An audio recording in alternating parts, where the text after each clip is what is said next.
So I've been playing for hours almost every day in my ROG Ally X for these past 4 months since launch day way back on July 22nd. And with it being Black Friday season at the time of recording, so you may be thinking of getting one, I thought now would be a perfect time to blast through 12 of my key thoughts since launch, including the highs, the lows, and whether I have any regrets in upgrading from my old ROG Ally.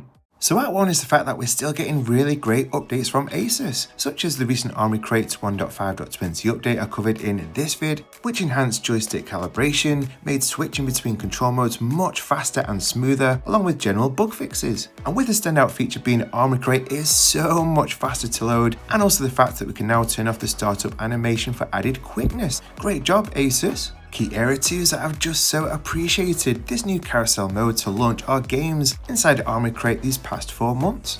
As we know, Windows is pretty janky and just not designed for a gaming handheld. And of course there are other alternative game library launchers like Playnights that are covered in this vid and link in the description, but the Army Crate 1.5 update we got alongside the launch of the Ally X means that at any time we can press the customize library button and have game artwork at the top if we want more of a PS5 feel like this, in the center for more of a Switch vibe going on like this, or I seem to prefer the game artwork at the bottom for some reason, and it really does go a long way to give the Ally X a much more slick console-like feel. Area 3 is something that myself and many of us were really concerned about in getting this new Ally X, and that is the SD card issue that plagued the original Ally finally fixed. And I'm pleased to report that the SD card woes now do seem to be fully resolved with the Ally X. I've personally not had any issues whatsoever, and more importantly, I've not read of any. So with Asus's decision to move the SD card slot away from the heat vents appears to have finally paid off. Wow, yes, who would have thought that moving the SD card slot away from the high temperatures generated by the heat vents would prevent this? You Asus engineers are geniuses, great job guys! A link to this at 4 is that again, thankfully, there doesn't appear to be any widespread hardware specific issues on the Ally X. For me personally, my right trigger is a little bit on the squeaky side. Yes! Get away! Sorry about that. Not that kind of squeaky, more like this.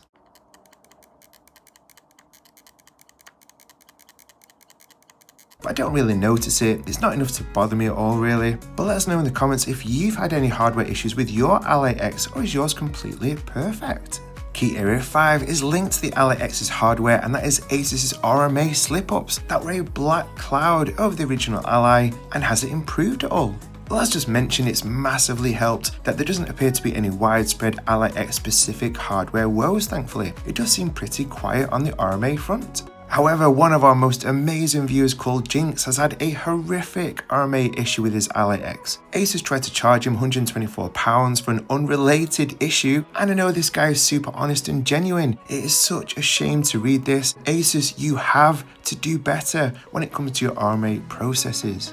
At 6 is the improved ergonomics of the Ally X has become very welcome these past 4 months. The thicker feel is especially nice for those of us with bigger hands, although I will say that for me personally, I do struggle a little bit with the left thumbstick not being more to the right.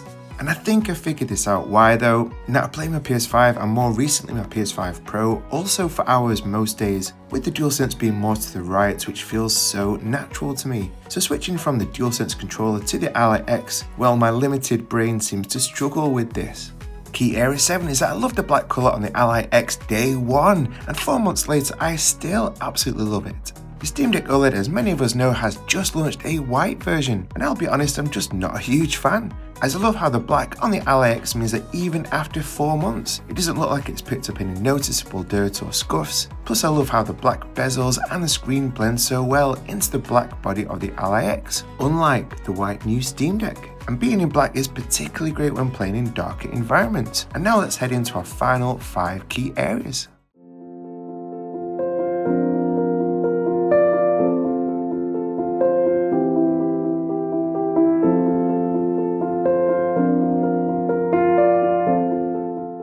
At 8, and one of the absolute biggest aspects I've loved about the Ally X these past 4 months is the ability to download and play Xbox Game Pass games natively.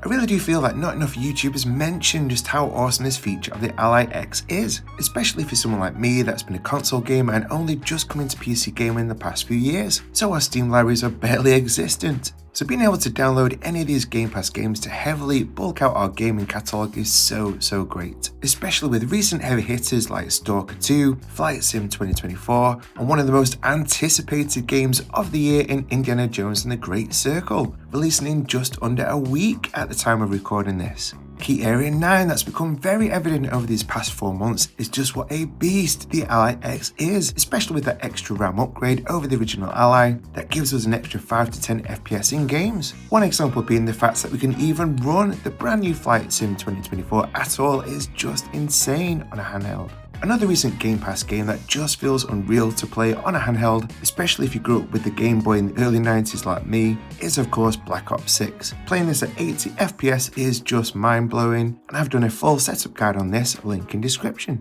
At 10 is the amazing battery on the Ally X that us old original Ally owners were desperate for, and Asus thankfully finally listened, and this is now comparable to the Steam Deck's battery, which is crazy. And over these past few months I've barely plugged in while gaming, as we can get around 2.5 to 3 hours on intense AAA games, about 6 hours for moderate games like higher end Switch emulation, and for indie games like the incredibly addictive Balatro, or for retro gaming which so many of us are fans of, we can get like 10 to 12 hours, wow. So we're into our final 2 key areas now, and at 11 is something that I've never planned to do when I bought the Ally X 4 months ago, which is to upgrade the internal SSD to this crucial P3 plus 4TB SSD. I've come to learn that the 2280 type of SSD in the Ally X is a big improvement over the original Ally's 2230. Listen, I'm really bad at DIY and practical hands-on stuff like this, and even though separating the case and also disconnecting the battery was a little bit tricky, replacing the SSD to go from the 1TB that was shipped with the Ally X to 4TB now is something I'm so happy that I've done. I would highly recommend this, and I've done a full super easy walkthrough guide in my Bazzite setup vid link below. And finally at 12 is the reason I upgraded my SSD, and again I had no intentions of doing this when I first bought my Ally X, which is installing Steam OS using Bazzite, which has become a really big topic in our PC handheld gaming community these past few months. Now I can completely understand why there are some of us who just don't see any value in this whatsoever, but for me I just think it's a no-brainer, as we get all the benefits of SteamOS like a true console type setup, such as incredible customization in our game library, and also fantastic sleep presume functionality, which if you're a busy dad like I am, then this is kind of essential. And my super easy step-by-step walkthrough ultimate Bazzite guide is linked below. My next vid will be all the things I've learned about using Bazzite these past 2 months, so make sure that you subscribe as you do not want to miss this. So let me answer the question of, do I regret upgrading from my old ROG Ally? And the answer is 1000% no. I have zero regrets. The Ally X is one of the very best tech purchases I've ever bought. It's playing Black Ops 6 actually that encapsulates everything that makes the Ally X so great, such as tighter thumbsticks and overall much improved ergonomics, massively better battery, the black aesthetic, no SD card issues, being able to play native Game Pass, third party and anti-cheat games with incredible performance. And if you can find any good deals like $100 off currently at Best Buy during Black Friday season, or get a good second-hand deal like $600 with Best Buy Open Box, or just over $700 here at CEX in the UK, then go for it. I'm sure that you won't be disappointed. If you've already got your Ally X, then let us know your 4-month review below in the comments. Hit like if you found this helpful, and as a thank you for watching this far, I'd love to share this awesome quote. Let go of what's gone, be grateful for what remains, look forward to what's coming. Wow, this is such a powerful mindset. We can't change our past. Gratitude helps us appreciate our current situation, and let's anticipate a great future ahead of us, so stay encouraged today guys. And if you want to know 14 things you must absolutely do first with your brand new Ally X, then check this out. I appreciate every single one of you for watching, and I'll see you in the next one.